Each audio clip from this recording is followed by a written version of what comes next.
Today is Mother's Day, and this is not a Christian holiday per se, but we are happy as Christians to join in the celebration of our moms and our grandmothers and women in general, right? It's a good thing. It is important to affirm the goodness of what God has made, especially in the face of overwhelming pressure. And let the world say what they're going to say about what Christians believe about women. We're just going to keep doing what the Lord has told us to, and we'll know the truth, right? I've said for a long time, the Christian church ought to have the most masculine men and the most feminine women in the world. Because we believe that the differences between men and women are not just real, first of all. They are real. They're not only good, but they are God-given. They are God-ordained. And so we take a stand on every matter that the Bible puts forward. And as time goes on, the culture swings back and forth, and different issues that were never in question before are become hot buttons. And this is one of them. So we have to stand on this. And I like to take Mother's and Father's Day aside to talk about these issues related to gender and to male and female, because it's an important conversation to be having. And I don't think I'm going to say anything new today, but it's good to hear it said, and sometimes if no one else says it, you can start to feel like you're the crazy one in the room, amen? So we're not going to be talking about a lot of controversial stuff today, but we're just going to be reminding what the Bible says and what's good. And I will be taking the time today to address some of the areas where moms especially, but women in general, although these things will apply to all of us, guys, you'll get your turn in June. We're going to see on how these things apply to the women in the church. And we're going to see how, whether it's from ideology that is pushing something on purpose, whether it's just advertising that this is the best way to get people clicking and spending, or whether it's just the way culture shifts and moves, that for women and for all of us, but especially for women and mothers in particular today, the matters of the flesh, which is that body that still is full of sin and needs to be redeemed, the flesh is constantly being pushed to the edge and overheated. And it's a sad thing to watch, and it's a hard thing to resist. And so we're going to take the time to briefly, for each of these, counter some of the distortions that we see, and then return to the positive affirmation of what God and the Word says. And some of these things, as I say, they don't make me uncomfortable, but it's something that I feel like I shouldn't have to say, and I don't like saying, right? But here's what I've discovered. I'll just tell you this story in case you don't know it.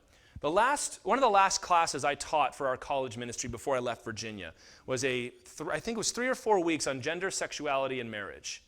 And everything that I taught, most people were 100% in line with. We had a lot of people from Liberty, they were all down with it.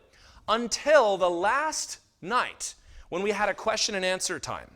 And I realized that there were plenty of people in that room that were nodding and saying amen to all of it, who yet had very different ideas about those things, gender, sexuality, and marriage. And I couldn't figure it out, and I thought about it, and there was one particular question, without getting into all the details, that made me realize the way we need to engage this conversation is at the level of application as a church. Not just, but not primarily at the level of theology or at the level of philosophy and all this stuff, not theoretical. It's when it gets to the practical that things start to go off. The question that was asked was, we were talking kind of the same idea that God has created men to be men and women to be women, and men ought to be masculine because that's how God made us. And then some girl raised her hand, yeah, that's true, but I mean, some men are just not going to be as tough as others, and they're not going to dress like other men or talk like other men. It's not fair to, really push that on them. And that's when it clicked. That's where we're losing this fight. Everybody can say okay and agree with it, so you can tell a young man in her example, yeah, you need to be a man. That's how God made you. But if you let him act and dress and speak according to something that is not what God has designed, while still saying, oh, he's okay because there's grace for that, that's where we lose the battle. So this is going to be very practical in a lot of ways, right at the level of application, because that's where the war needs to be fought. And the word I want to focus on today is modesty, which is hardly a hot commodity today, is it? Nobody's really, hashtag modesty. That's not something you're seeing. What does that mean? It means to be free from ostentation or vanity. You all know what ostentatious is, right? Ostentatious is the NBA playoffs at the post-game conference when they're wearing like these things that no one else in the entire world wears. Ostentatious. Vanity. Modesty means to be decent. There's another word that isn't really being championed anywhere, is it? Decency. I talk about free from ostentation and vanity, decent, modest. That's hardly a description of 2022 America's ideal woman, is it? Or ideal man, for that matter. And I know in this room there are many of us and many of you that have struggled against these things, whether it's yourself or with your children or with your siblings or your friends that fall into this trap. And I hope, number one, we can set you free from bondage to this stuff and just say, who cares what's being pushed on you? Just be who God has created you to be. And also to motivate you to say, yeah, I'm going to live up to the way God has laid it out. And the good news about this stuff is when you try to find out what God has ordained for men and women, it's not that radical. It's just normal in a lot of ways. It's just be who God has made you to be, and don't let anybody tell you that who you are is not good enough and you've got to be like something else. So we're going to look at modesty today in 5 areas. We're applying this specifically to women, although we'll apply it to all of us. And I think there's a lot for us to learn and a lot for us to affirm here. So let's go ahead and dive in. And we're going to have a lot of different scriptures that we'll look at today. First, a godly woman ought to be modest in status. In status. What does that mean? It means to be content with the life you have and not feel the need to boast about it or put it in somebody else's face or make somebody else feel bad for what they have. Immodesty in regards to status leads to the attitude of a snob. Now we think modest only in terms of clothing, but the definition is so much bigger than that. An immodest person in regard to status is a snob, either by trying to make themselves appear higher than they are, or by condescending to those beneath you. Let me explain what those two things are. First of all, an immodest person in regards to status, who doesn't feel like they're where they should be, is going to try and act and dress and talk in such a way that they seem higher than they actually are. And they'll go around trying to make other people feel lower and try to push themselves up, and they're boastful and they're arrogant, or by condescending to those who you see as beneath you. I worked for a while, as you know, for 1-800-GOT-JUNK, and I would be treated totally different the second I put on that blue uniform and those blue pants and the work boots and walk around. There'd be people, not just women obviously, just people that would they treat you different. And I can't even give a lot of examples necessarily, but you talked about like you're not in the room, or condescended to. Like one lady, she says, it is just so unfair the amount they make you work for the amount of money they're charging you. And I said, well, no, I feel like they do right by me, and this is the job that I've chosen. She goes, but it's just not fair. No one should be paid the what you're being paid for the job you're doing. And she's trying to be nice, but it's like, you're not making me feel good, lady. All right, she's like, I would never, I can't imagine one of my children working a job like that. It's like, thank you, because I am working a job like that. That's immodesty in status, whether that's boastful or condescending. And women can be just as guilty of the same pride as men can when it comes to this, and sometimes more so.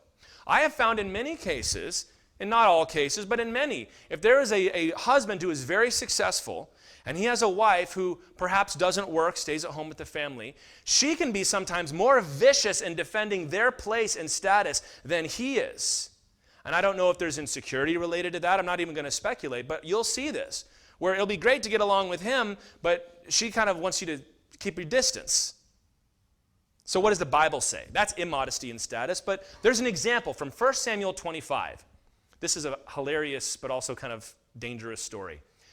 David, when he was on the run from Saul, was guarding the sheep of a guy named Nabal. And you guys know what the name Nabal means? Fool.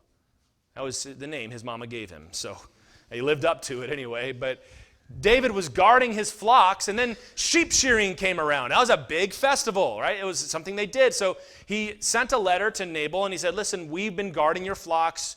We're not charging anything, but, could you send us some stuff so that we can make merry for the festival? And Nabal came back and said, I don't even know who you are, and if you try to make any more trouble, I'm sending you back to Saul. I'll make one phone call, and you're out of here. You're nothing. Why should I pay attention to you? Now, you know a little something about David.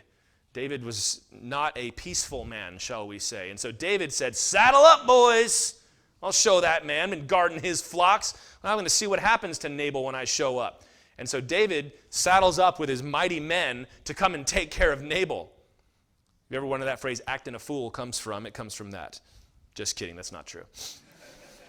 But in 1 Samuel 25, Nabal's wife, Abigail, sees what's going on. She gets all the stuff they would need for the feast and rides out ahead of them to meet David.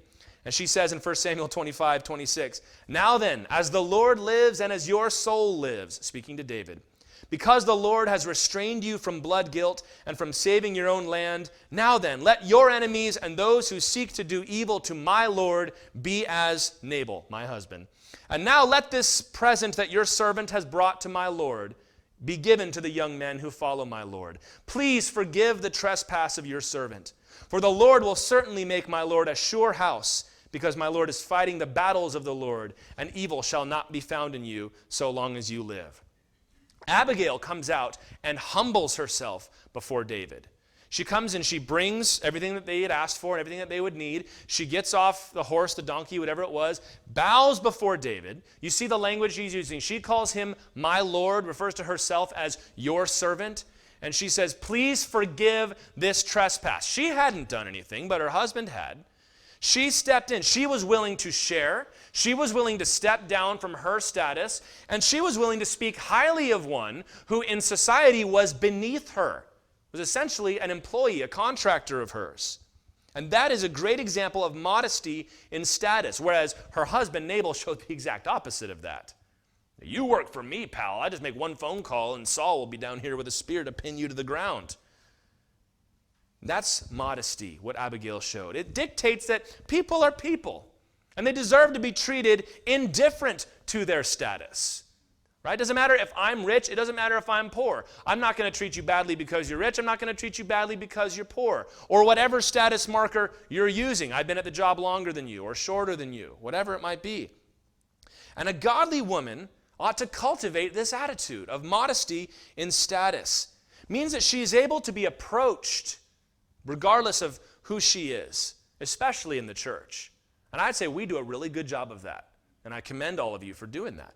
That we don't really worry about that. We don't really worry about where we live or what kind of jobs we have or what kind of income we have, what kind of cars we drive. And that is good. That a modest woman in her status can be appreciated by everybody. That they say, "Oh, those people, they're all like that." But you know what? She's okay. She doesn't do that kind of stuff. Ought to be the outlier, ought to be the exception, regardless of her wealth or her poverty. Because, this can go both ways, don't you know? You can be rich and looking down on other people, and you can be poor and being spiteful towards everybody who has more than you. But a godly woman, and men as well, but a godly woman ought to be able to move freely in all those different societies, be able to be kind and not flaunt her wealth and not make other people feel badly about what they have or don't have. Ultimately, our example here is Jesus Christ, amen? Philippians 2 verse 6 says that he did not count equality with God something to be grasped. That's what we do with our status, right? We hold on to it as tightly as we can. Jesus was equal with God, and he let it go for our benefit. He humbled himself, becoming a servant. So, ladies, don't bow to the pressure to be flashy, to feel like you've got to pump yourself up when you're among your peers, among other people, to make you feel good about yourself. Your worth is completely detached in God's eyes from what you have and your status and your place. And we can fall into that. And sometimes it's TV pressure, sometimes it's music videos and stuff online, and sometimes it's just the circles you run in. That's how everybody does. There's a pecking order. There's a hierarchy, and everybody knows their place. And, I've been doing this for 20 years, and I finally kind of moved up. So if I'm kind to them, then it might make me fall down the ladder. Who cares? We're modest in our status, especially the women in the church. Amen? Secondly, a godly woman ought to be modest in her disposition, her attitude. What does that mean? It means to be kind. It means to be gentle. It means to be compassionate. That is what the Bible says. That's modesty. It's not ostentatious. It's not loud. It's just what it ought to be. It's gentle. It's kind. Immodesty in disposition is raucous and loud and critical, very quick to argue. Is kind of letting their personality be thrown around. Sometimes this can be a deliberate lack of feminine grace out of shame. Because you've heard a teacher, you've heard a neighbor, you've heard someone in your life that shames women who act ladylike, shall we say. So I've seen this, so that they deliberately go out of their way to be abrasive, or deliberately go out of their way to talk like men instead of talking like women, because they feel like it's going to bring them down and degrade them. Because the world is constantly talking about strong women, right? Now, we just read Proverbs 31. The Bible likes strong women. Abigail was a strong woman. Jael was a strong woman. Remember her? She drove a tent peg into the enemy general's head when he was sleeping in her house. So strong women, great. But here's what happens. Strong woman usually goes through this process of evaluation, and out on the other side comes rude and sarcastic. You see this on TV sometimes. You know, she's obnoxious, she's angry, she gets on everybody's nerves, but that's what makes her a strong woman. Oh, you don't like that? No, no one likes that. Whether that's men or women. That's not modesty in disposition. When kindness and gentleness are seen as weaknesses, we're in some serious trouble, aren't we? 1 Corinthians 13, verses 4 and 5, something that's to apply to everybody, not just the ladies, says, love is patient and kind. Love does not envy or boast. We kind of just talked about that. It is not arrogant or rude. It does not insist on its own way. It is not irritable or resentful. Irritable and resentful. That's not love. Kindness, being patient and sweet and loving, these are ideals to strive for. Usually we talk about them like personality types. Well, I'm just not a nice person. Well, then you got to work on that. I was raised to be tough, and I was raised to be, okay, great. Are you working to cultivate kindness? Oh, I'm just an irritable person. All right, the Bible says love is not irritable, so are you working on that? Are we striving to be like Christ? Modesty does not make an idol out of your own opinions, your own reputation, but it's willing to defer those things out of love. Consider a godly woman. Have you ever known one of those godly women who's followed Jesus for like 70 years, and she's in the church, and you talk to her, and everyone just kind of has a hush when she speaks? There's several of those ladies I can think of back in my home church that just has a grace about her. What a wonderful word that is. Use the word graceful, but we also talk about grace like the grace that Christ has. And that kind of woman will endear herself to those who are around her when she's not nitpicking other people. She's not being stubborn and standing on her own way. She's not being loud to try and draw attention to herself. She's not using her emotions and her voice as a weapon. Well, if I don't do that, then I'll be steamrolled. People will walk all over me. No, they won't. No, they won't. Have you ever been around a kind, sweet woman, whether she's older or younger, and somebody comes up and starts being rude? You get like 100 people who immediately gather around and is like, bro, you want to talk to somebody, you can talk to me. You're not talking to her that way. In fact, Ephesians 4:32 says we are all to be tender-hearted. Tender-hearted. Fellow's like, not me. Oh, yes, you too. Tender-hearted, forgiving one another, being kind. Jesus is our example. Jesus was not prickly. Jesus was not abrasive. Jesus was the kind of person that even those that were in deep depraved sin felt comfortable coming up and asking for forgiveness. Ladies, don't let the world convince you that to be a good woman, you have to be irritable, and that you have to be loud, and you have to be getting in people's face and insisting on your own way. All these things the Bible tells us not to do. How many times does the word use the word gentle to describe what a godly woman ought to be? Especially that irritable and resentful part. This is, you see this, I see this attitude in commercials a lot. I see this around and, online where, it's like women resent their kids. Or they're just grumpy about every little thing that comes up. And it's like, oh, I can't believe this, these awful children, and oh, this job is getting me. And it's like, what is that? That's not godly, whatever that is. There's to be a modesty of disposition that we all ought to cultivate, but especially for our ladies. Number 3, a godly woman ought to be modest in her relationships. This means she does not treat her family like an object. What does immodesty in relationships look like? Well, it views motherhood or marriage or whatever it is as one among many identities to use.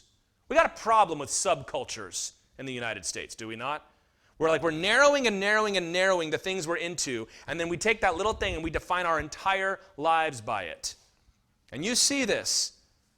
This is not just, I'm a mother and I have children. It's like, I'm a mom. And if you know that about me, you know everything about me. We got to have a bumper sticker. We've got to have a t-shirt. I'm married to this guy, and that's my whole thing. And what can happen is you start to use your children, your parents, your husband, like a prop. Because this is my thing, and this is who I am, and these kids make me who I am, so we got to make sure that they're all set up properly and everything looks good. Rather than simply being who she is, this woman feels the need to get approval and applause from people for being who she is.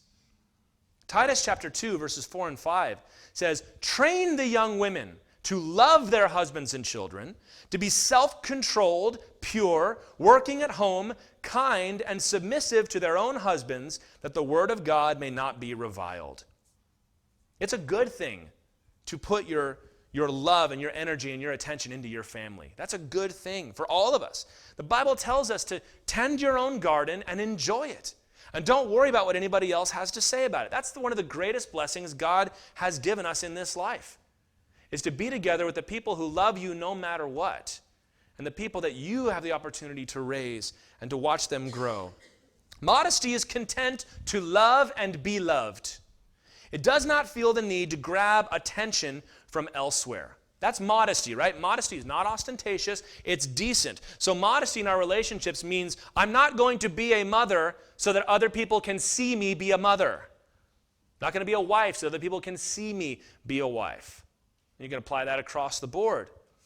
Jesus said, beware of performing your righteousness before men. Remember that?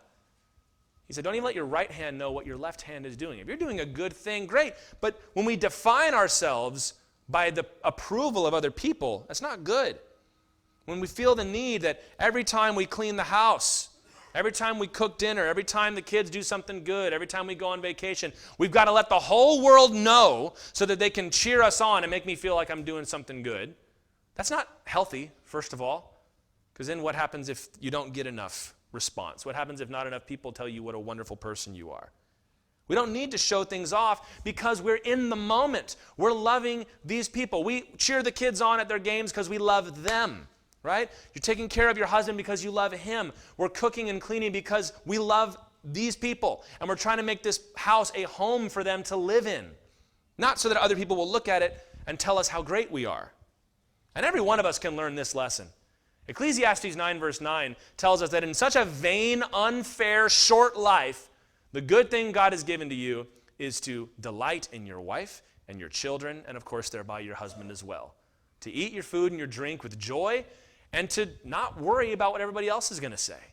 That's one of the joys of life. So when you take one of the joys of life and you try to commodify it, you're sapping the joy out of one of the most joyful things God has ever given. And guys, you got to learn that lesson too. You don't need to parade your wife or your girlfriend around so everybody can know who you are. She won't like it, and eventually you're going to not like it very much either. Don't live life detached. That's the problem that we have. We detach one level. We're kind of watching ourselves do things rather than just doing things. Okay, this is good, but the lighting's not so great in this shot. Or, okay, kids, they're coming. No, she's coming over here. So everybody make sure you say the things I told you to say so that they know how great I am. Right? All right, boss is coming over for dinner, kids. I want everybody's hair combed, and, darling, you need to kind of make yourself look a little better and make sure everything is cleaned. And, hey, we can do all those things, but if we're doing them because we need the approval of somebody else, that's immodesty. It's ostentatious. It's loud. It's putting itself forward. When it says in 1 Corinthians 13 again, love does not parade itself.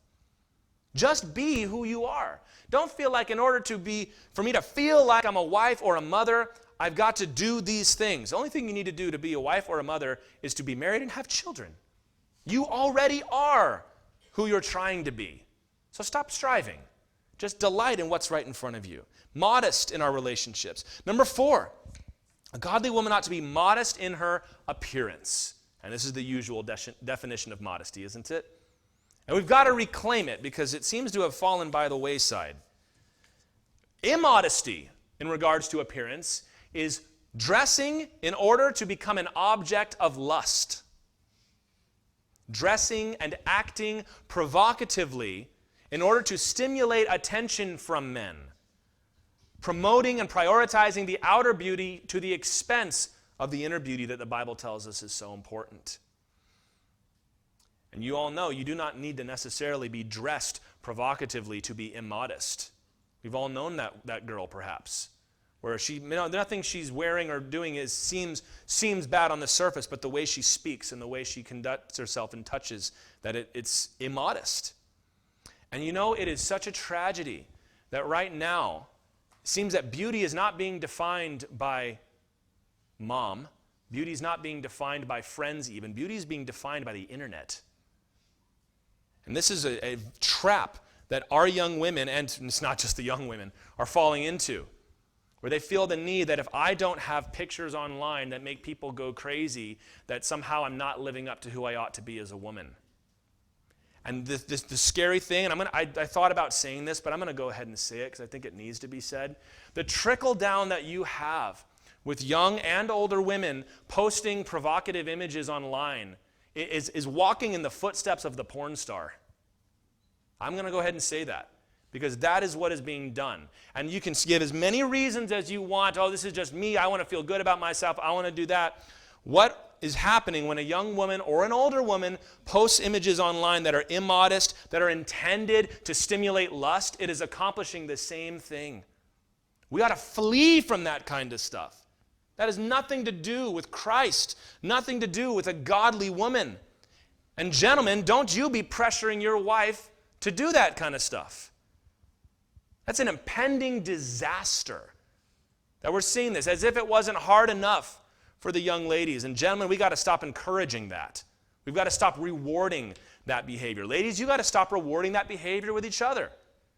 When your friend puts that up on the internet, you've got to stop saying, oh, you look so great. No, a phone call is in order to say, what are you doing?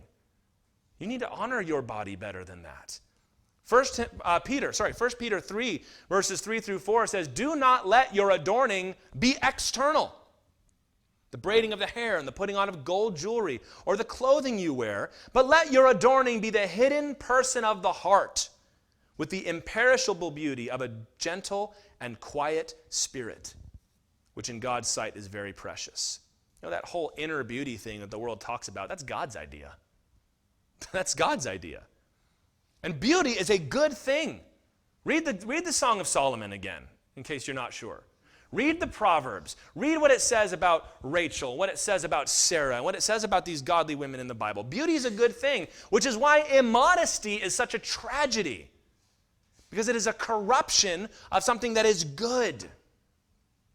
And can I just say to whether you're here or you're watching on the live stream, and to be clear, I have no individuals in mind as I say these things, but for those of you ladies that feel like you need to dress immodestly or post pictures online that are provocative in order to get the attention of guys, I promise you that is not the attention you want. Every guy I meet is a scumbag, because that's the way you're going about getting their attention. Why don't any good Christian guys want to be with me? Because that's not what attracts good Christian godly men. It's simply not. And eventually, even if you get into a relationship that way, that man will despise it in the end. Because that's one thing when you're young, and it's one thing when you're a young man and you're growing up, but eventually men get to the place where it's like, what are you doing? This isn't right. And you are being used. Oh, it's empowering. No, it's not. Whoever came up with that line is in serious trouble with the Lord one day. Modesty values the body and the intimacy of love between a man and a woman too much to treat it like an object. No, your body, your appearance, your love is worth more than to just be distributed for free or to be shown to those that are around you. A godly woman is to be beautiful, but she does not seek to provoke lustful attention. And you all know the difference. We all know the difference. We don't need to be silly here. A godly woman is kept for her husband, whether or not she's met him yet. She's content with his affections rather than chasing after others. And I will say, If you spend your young years getting attention that way and then you get married, it's very hard to turn it off. And you feel like I've spent my whole life getting attention from countless men, and now I'm supposed to get it from one, and I don't know how to do that. Don't play that game. Just stop it right now. Take the time to look beautiful. That's a godly thing to do. But there's a difference between beauty and immodesty. It's easy to provoke a reaction when you're immodest, which is why a lot of young ladies do it. And that's a tragedy. In the church, we've got to promote modesty and beauty. And this is truly countercultural, is it not?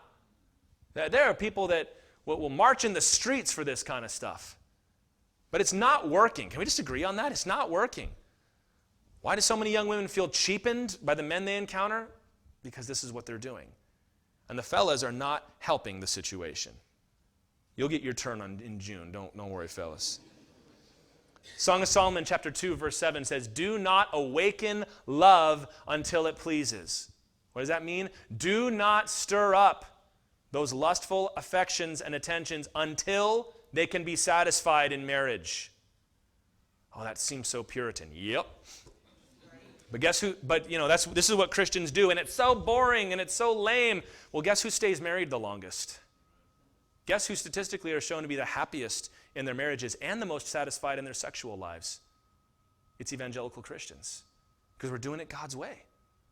Happier in their lives, happier because we're doing it. That's not even Bible. That's just the world knowing this. And they scratch their heads and go, why is that? And we say things like, well, we train our young women to be modest and our young men to take care of them and to save it for marriage. Oh, that would never work. It is working. It is working. We got to learn to grow up, right? We've got to learn to say, I'm not going to conduct myself this way any longer. Especially those of you women who are older, who have moved on past that stage of your life when everybody was looking at you and paying you that kind of attention. And you feel like you've got to reclaim that decades later. Don't do that. Don't try to do that.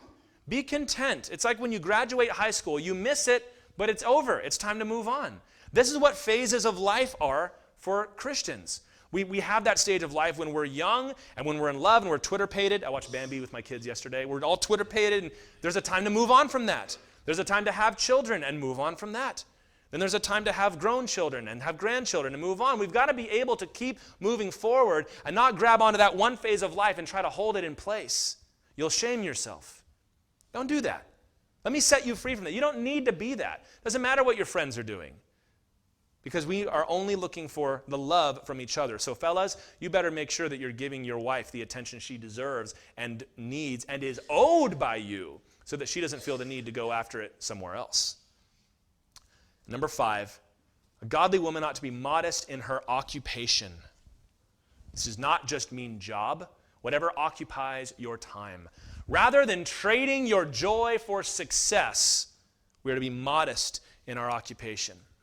What does the opposite of that look like? Immodesty of occupation is to neglect your family and the ones you love, to neglect the Lord, to neglect your home in the pursuit of a job, in the pursuit of an award of some kind, a hobby, a degree.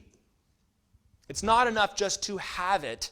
Everything bows down to it. That's immodesty of occupation. And again, this can apply to men and women, where everything in your life bows down to this one objective you have. I'm not talking about hustling, not talking about working hard. I'm talking about everything else gets shoved down for your sake. That's not good. And there is, again, so much cultural pressure on the women in our day that they've got to go out and make something of themselves. Not just because this is what you do when you grow up, but because if you don't, then you're failing. You're failing to take a stand at being a strong 21st century woman. And if you don't, then you're letting the patriarchy own you and rule you. And that's not good. And in fact, this is one of the primary drivers behind the tragedy of abortion too. If you have a child now, you'll never accomplish anything. As if having a child is not an accomplishment. Oh, come on, that's old-fashioned. That's just puritanical. That's just trying to make women be housewives. Well, first of all, what's wrong with that in the first place? But second of all, these women are driven to these extreme places so that they can keep living the life they had and accomplish more and make more And so many, I've talked to so many that come to the place where they got it all, and now it's too late to have all the things that they rejected. Whereas if we were modest in our occupation and the things that we pursued, then we would not have that problem. Let's look back at the Proverbs 31 woman. Proverbs 31, 27 through 28. She looks well to the ways of her household and does not eat the bread of idleness. So she's hustling. She's working hard. She does not eat the bread of idleness. She says, if I eat bread, it's going to be bread that I planted and harvested and baked myself. Her children rise up and call her blessed. Her husband also, and he praises her. So you see that there's harmony here. That she's working hard and she's putting forth effort for the sake of her husband and her children and her household. Not to the exclusion. I think one of the biggest tragedies that we have today is that we pit work against home. Like they should be working in tandem with one another. That we work to support the home. And then the home thereby works to help us be successful at work or in whatever our pursuits are. You see, the virtuous woman works hard, but never to the neglect of her family or to the neglect of her role as a woman. Modesty is willing to be thought of as inferior by somebody else in order to properly care for a house and for a family. And by the way, you know, dad can buy a house, but mama makes it a home.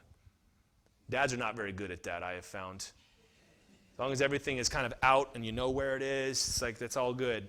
But my wife, she makes it a home. She comes in there and she just sees it and she knows what needs to be done. And even when we don't have all the things that we'd like to have right now, I can make the best of it. And my wife has worked, and there was a while where I was home with the kids a lot of the time, and then she was at work. So I'm not even talking about that. But she never worked to the exclusion of the family and the exclusion of the role that God had given her to play. A godly woman might work, and she might go out and achieve. She might be successful, whether it doesn't have to be in the workplace. It can be in athletics. It can be in any other kind of hobby you might have. But she never does that. A modest, godly woman doesn't do it out of cultural pressure and obligation. I talked to a ton of graduating seniors when I was a youth pastor.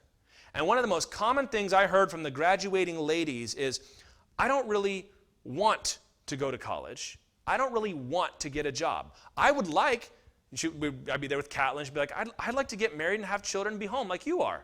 A lot of them, many of them, most of them. But they would say, but I just feel like if I don't, that I'm somehow failing and that my parents are pushing me and my school is pushing me and like I'm got all this pressure on me to go out. And so they go out with every intention of getting a degree and working a job so that then eventually they can feel like they paid their dues and then come home and do what they want to do. But then like their youth is half over and they feel like they missed out. Why are we putting that pressure on our young ladies?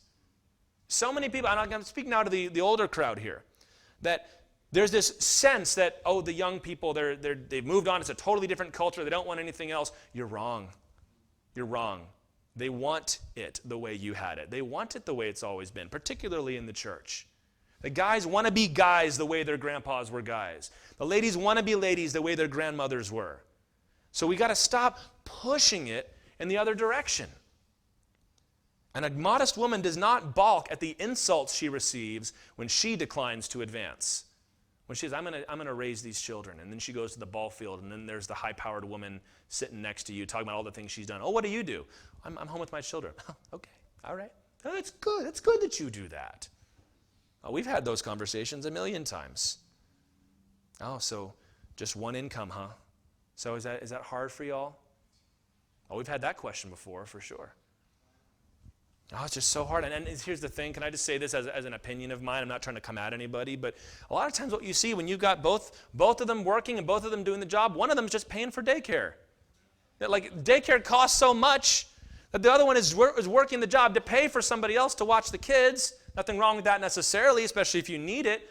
But it makes you go, well, why are we working at all? Well, I just feel like I kind of have to. I don't want to be looked down. I don't want to seem like I haven't accomplished anything. Let go of all that. Let the world do what they're going to do. Let the church stand on what God has ordained. Regardless of your sex, you must never let your occupation steal your love. It doesn't have to be job. It can be fitness that steals your love. It can be investing that steals your love.